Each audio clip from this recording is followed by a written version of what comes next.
Todos son derechos. Pero voy a fijarme si es que, aunque para el día de mañana se lo voy a colocar puros derechos, porque el doctor a veces pregunta también cuál es, digamos, si es derecho o si es izquierdo, para que no se confundan. Este es fácil, reconocerlo igual, el fémur igual es fácil de reconocerlo, la cosa que le va a costar quizás sea el peroné, es bastante delgado y es un poquito chiposo de reconocerse derecho e izquierdo, exactamente ese, es un poco complicado, digamos. A algunos le cuesta más, pero esto es todo fácil, pero mañana se lo voy a colocar yo puro derecho para que no se chipen, digamos. Si es que el doctor les dijera, dígame si es derecho o es izquierdo, es lo primero que pregunta en huesos. Derecho. Todos estos tres, por ejemplo, son derechos. Vamos a empezar entonces. Vamos a empezar con la descripción de hueso, que exactamente vamos a avanzar osteología y artrología, que es el día del examen de mañana. Entonces, el primer hueso que nosotros vemos en miembros inferiores viene a ser el hueso coxal, ¿no? Pero básicamente todo se compone como la cintura pélvica. Pero la cintura pélvica básicamente viene a ser todo lo que es el coxal, todo lo que viene a ser el sacro y la parte del coxis pequeño, digamos. Ahora este coxal se divide en tres partes, ¿alguien sabe cuáles son? O sea, son tres huesos fusionados, que básicamente me hace esto, digamos. Ilio, isquio y pubis. Exacto, muy bien. Sepan que toda esta parte de acá arriba, ¿alguien no tiene un lapicerito pequeñito para apretar? ¿No va a escribir eso, no? ¿O va a escribir? Ahí ya. Toda esta pequeña partecita de acá, bueno, es la más grande entre todas, eso viene a ser el ilio. Lo que ya viene a ser el isquio, viene a ser esta parte acá. Y lo que viene a ser pubis es esta parte acá. Pubis, isquion e ilio. Eso viene a ser las tres grandes partes que se van a ir fusionando, ¿no? Eso es lo que tienen que saber. Son tres partes que se van a fusionar: ilion, isquion y pubis.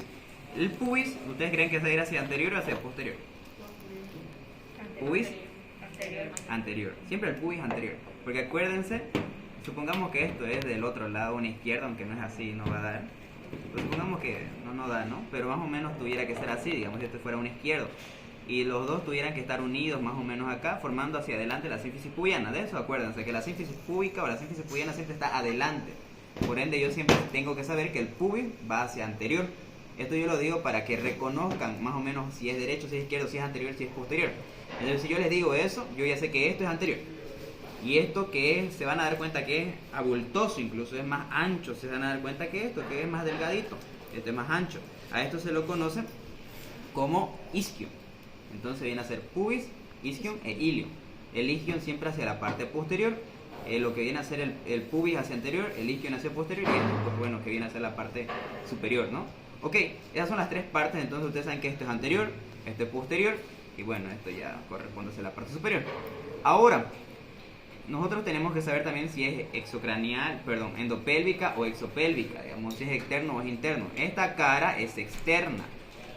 Esto yo voy a saber siempre que es externo. ¿Por qué? Porque era lo mismo que pasaba, digamos, con el húmero. Siempre la cavidad va a irse hacia la parte externa, porque esto viene en la parte del miembro inferior y aquí se articula. Y básicamente, sí, también esto es derecho, por ejemplo.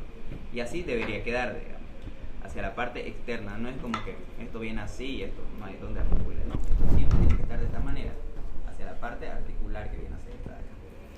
Entonces, yo teniendo esa lógica que esto es exocraneal, que esto es anterior y que esto es posterior, si se dan cuenta queda perfecto. Si yo pensaría que esto es izquierdo, entonces yo digamos que lo tendría que colocar así, digamos, esto es izquierdo, ya está exocraneal, pero vean que el isquion se va hacia adelante, digamos, que sería anterior, y el pubis hacia atrás, cosa que está incorrecto, no es al revés. Entonces yo sé que tengo que darle la vuelta y ya obviamente voy a tener un coxal derecho. Entonces esas son las descripciones para yo más o menos darme cuenta de que si es derecho es izquierdo. Ahora, ya hablando del hueso netamente. Presenta dos caras, una cara exopélvica, una cara externa y una cara interna, una cara endopélvica. Presenta cuatro bordes, un borde superior, un borde anterior, un borde inferior y un borde posterior. En cada borde y en cada cara va a presentar diferentes características. Empecemos con la cara exopélvica. Empecemos con la cara exopélvica. Lo primero que a mí me caracteriza en esta cara exopélvica o en esta cara exocoxal son estas líneas que vienen a ser. ¿Alguien sabe qué se denominan estas pequeñas líneas? Líneas, ¿qué cree? Aquí es el nombre. Son líneas glúteas exactamente. Bueno, también antes de ir describiendo cada cara, se menciona que la cara exopélvica, así lo dividen algunos, que es una parte glútea una parte acetabular y una parte isquiopubiana, digamos. ¿Por qué? Porque en la cara exopélvica vamos a ver estas tres partes. Ahorita estoy viendo la parte glútea. ¿Por qué? Porque hacia la cara exopélvica vamos a encontrar esas líneas glúteas. Hay dos líneas glúteas, miren, hay una línea glútea acá y otra línea glútea acá. Entonces, sepan que esta es anterior y esta es posterior. Entonces, estas dos líneas también tienen nombre. Es línea glútea anterior y línea glútea posterior. Entre línea y línea me van a formar ciertos espacios. ¿Me van a formar espacios para qué? Para la inserción de ciertos músculos. Por ejemplo, adelante de la línea glútea anterior se va a insertar lo que viene a ser el glúteo menor. Después, en el intersticio entre las dos líneas glúteas se va a insertar el glúteo medio. Y ya luego el glúteo mayor detrás de la línea glútea posterior. Si se van a dar cuenta, el espacio es bastante pequeño, ¿no?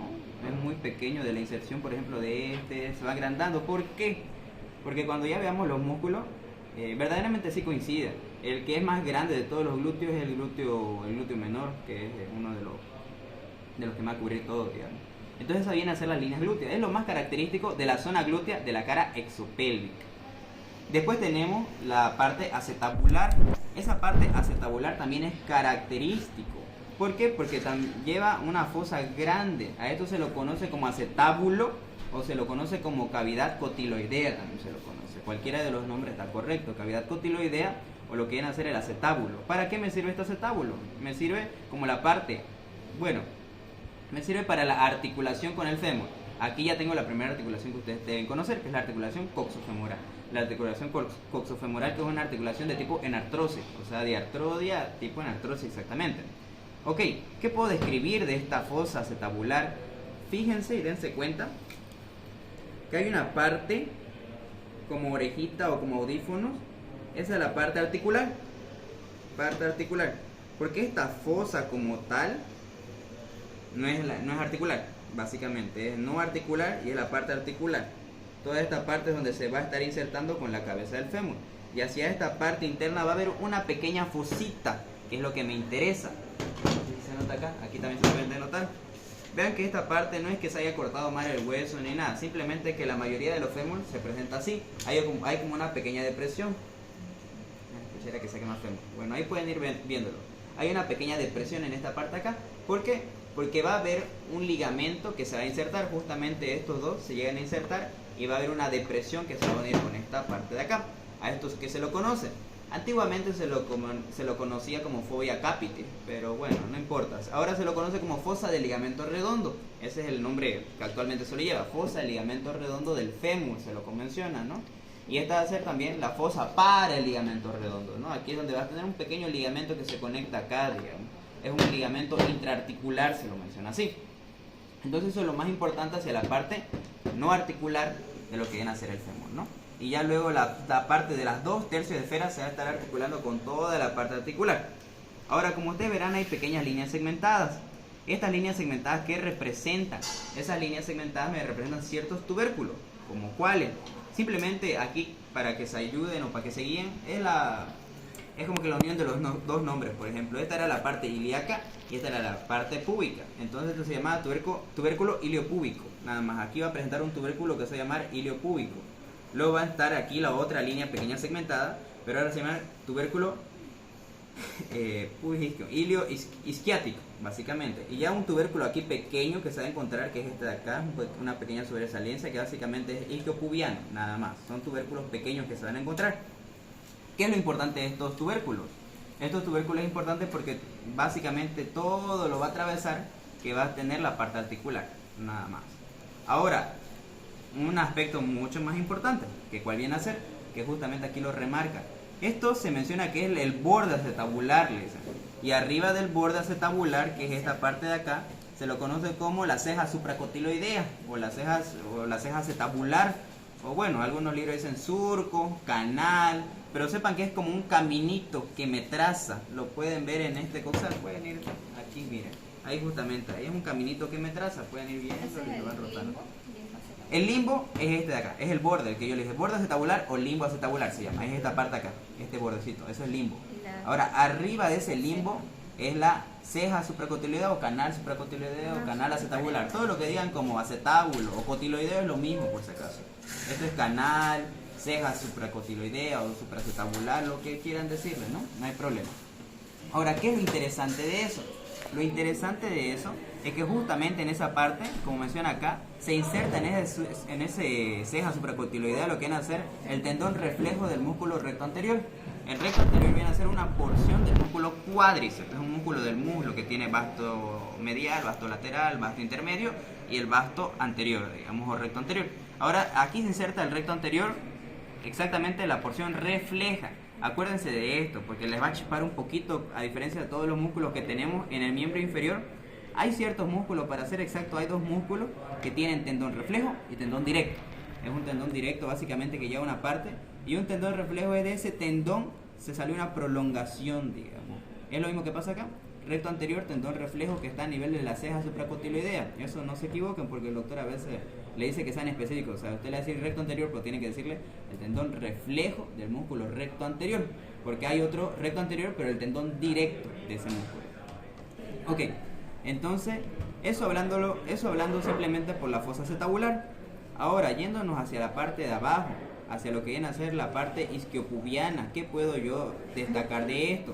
Yo puedo destacar de esto que la parte pubiana va a tener una rama superior y va a tener una rama inferior, rama superior del pubis, rama inferior del pubis. Y el isquio va a presentar una rama vertical y una rama horizontal. La unión de la rama horizontal con la rama inferior del pubis, simplemente esta es la famosa rama isquiopubiana. Eso es lo más importante que tienen que saber. Y ahí, ¿qué podemos añadir? Que la rama isquiopubiana va a tener inserciones de ciertos músculos, sobre todo hacia la parte horizontal, y son los que nosotros podemos anotar ahí. Es el aductor mayor, el aductor menor, el aductor largo, el músculo gracilis. Estos aductores, yo se los voy a pasar en la noche, no me acuerdo con qué nombre está en el Rubier, es que tienen muchos nombres y se van a confundir. Si no estoy mal, en el actual Rubier lo mencionan así como mayor, menor y largo, porque algunos lo conocen como magno, y tienen muchos nombres. Primero y segundo y tercer aductor también se le llama, por ejemplo. Pero acuérdense de eso, mayor, medio y menor. También se inserta el obturador externo y el músculo gracilis también se llega a insertar ahí. Y también hacia la rama superior de lo que viene a ser el pubis, también se llega a insertar el músculo piriforme. El músculo piriforme. Ok, eso es lo que nosotros podemos denotar en la parte exopélvica, nada más. Faltan varias cositas, pero esas son cosas que mayormente resaltan en los bordes. Ahora vámonos hacia la parte endopélvica. Hacia la parte endopélvica es esta parte interna. Es lo que nosotros estaríamos viendo de esta manera. Esto es anterior, esto es posterior, pero esta es la parte interna. Lo importante y que cabe resaltar acá, lo más importante es esta fosa, que se lo conoce como fosa o carilla ilíaca o fosa ilíaca. ¿Por qué se conoce así? Porque ahí está insertándose el músculo ilíaco. Exactamente lo que hace María José era psoas ilíaco. ¿Qué es el psoas ilíaco? Nosotros teníamos un famoso músculo psoas mayor que sale de las vértebras lumbares. Simplemente esa es la porción del psoas mayor. El psoas mayor va a meterse a la pelvis y una vez que se meta a la pelvis, con estas fibras musculares de la porción ilíaca se juntan. Y como se juntan esas fibras, pues se llaman psoas ilíaco. Aquí está el músculo ilíaco y el psoas mayor empieza desde las vértebras lumbares. La unión de estos dos músculos, psoas ilíaco. ¿Alguien se acuerda dónde termina el psoas ilíaco? Trocánter menor. Exacto, muy bien. Trocánter menor. Es en el trocánter menor, eso le va a preguntar el doctor seguro. Entonces ese es el ilíaco, nada más. Ahora, pero también antes de irme a eso de las carillas, debí decirles esto. Aquí miren que hay una cresta. Esta pequeña cresta. Que básicamente esto nos dividía el estrecho superior de la pelvis o la pelvis falsa. ¿Alguien se acuerda cómo se llama esto? No, la innominada es un poquito más atrás. Básicamente esto. O bueno, creo que ahora le han cambiado el nombre. A esto se lo conoce, no, el pecten es este de acá. Pero aquí es la famosa línea arqueada o línea arcuata. Que básicamente, sí, si no estoy mal, le denomina línea innominada. Es esta parte de acá. Esto es lo que no sé. Ahora sí, quiero que atiendan mucha atención a esto porque es un poco chiposo. Porque sé que han escuchado tuberosidad del pubis, que cresta del pubis, que cresta pectínea, que espina del pubis. Son varios nombres, pero ahora, ¿en qué orden va? Va en este orden. Nosotros sabemos que esta parte de acá, que me lo va a dividir en una parte superior y en una parte inferior, era lo que conocíamos como línea arqueada, porque va como arco o línea arcuata. ¿Qué vamos a ver acá? Esta partecita que nosotros ya vemos acá, ya estoy un poquito ya hablando de borde anterior, por si acaso, un poquito de borde anterior ya voy hablando. Esto lo que nosotros vemos acá era lo que se conoce básicamente como cresta pectínea, también conocido como pecten del pubis, es lo que nosotros conocemos, cresta pectínea, pecten del pubis. Adelante, que ya viene a ser esta partecita de acá, se lo conoce como dos nombres, se lo puedes conocer como tuberosidad o espina del pubis, también se lo conoce, tuberosidad o espina del pubis. Y ya más adelante, básicamente esta parte más sobresaliente es tubérculo del pubis. Esa tubérculo del pubis va a terminar en esta carilla, miren. Se van a dar cuenta que hay una carilla plana. Esa carilla plana, ¿para qué es? Para articularse a través de un cartílago con la otra parte, con su homónimo, para formarme propiamente dicho la sínfisis del pubis. Nada más. Entonces veíamos cresta pectínea. También para qué me sirve esa cresta pectínea. Aquí vamos a tener un pequeño tubérculo. Ese tubérculo va a ser para la inserción del ligamento iliopectíneo. Del iliopectíneo. Entonces después teníamos la cresta pectínea, teníamos la tuberosidad y la espina del pubis, que viene a ser esta parte, y el tubérculo del pubis. Es exactamente esa parte del tubérculo del pubis, era el lugar donde se inserta un ligamento que teníamos acá, que era el ligamento inguinal. Ligamento inguinal que nosotros veíamos. Entonces eso, ya. Y antes de terminar, en la cara exopélvica, y eso también es con el doctor, creo que no ha sido, ya no me acuerdo cómo les tomaba su examen de hueso, pero básicamente en el examen si el doctor le sale en su bolillo, le dice explíqueme cara exopélvica, tienen que hablarle solamente de cara exopélvica. Si ustedes le hablan de borde anterior, igual no vale, digamos, solamente tienen que hablarle de cara exopélvica. Por ejemplo, aquí cara exopélvica, ¿qué sería? Es esa parte ilíaca que le acabo de nombrar, esta parte de la línea innominada, porque me divide la parte superior de la parte inferior. Y lo más importante de esta cara es esto, es esta partecita de acá. Esta partecita de acá, que no sé si se nota mucho mejor en estos huesos, en el mío no se nota mucho. Aquí se nota mucho. Miren, esta parte de acá es como una oreja de eso, porque básicamente sirve para una oreja. Esta es la parte o carilla articular del coxal para el sacro, exactamente para la ala del sacro. El sacro nosotros sabemos que tiene una forma así, digamos. Exactamente esa parte articular se articula con eso, que vendría a ser la parte de las alas del sacro, nada más. Y hacia arriba se va a presentar ciertas rugosidades, ¿verdad? En ese está mucho mejor visto, acá no se nota mucho, pero básicamente es esta parte de acá, miren, es esta parte de acá donde se articulan las alas del sacro. Y arriba va a tener diferentes tipos de rugosidades para la inserción del músculo cuadrado lumbar, nada más. Ahora sí podemos describir los bordes, que los bordes básicamente es lo más característico de este hueso. Empecemos con uno de los más fáciles, el borde superior. El borde superior es la parte de la cresta ilíaca. No sé si quieren ir a la otra aula, si les incomoda, ¿sí? Ok, vamos al aula de aquí al fondo.